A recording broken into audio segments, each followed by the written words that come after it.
দুটো কাপড় শরীরে জড়িয়ে সব কিছু খুলে নিজেকে অসহায় মনোভাব নিয়ে আল্লাহর সামনে দাঁড়ানো হচ্ছে হজের 1 নম্বর ফরজ। সুবহানাল্লাহ বলেন। ইহরাম বাঁধা ছাড়া কোনো ব্যক্তির উপর হজ ফরজ হবে না।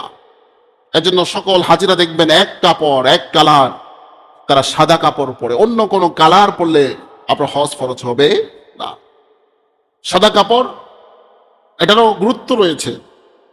আল্লাহ রাসূল বলে দিয়েছেন, ইলবুসুল বিয়াদ ওয়া কাফফিনু ফিহা মাউতাকুম, তোমরা সবাই সাদা পোশাক পরো। সাদা পোশাক এটার মধ্যে স্বাস্থ্যসম্মত কিছু রশ্মি আছে।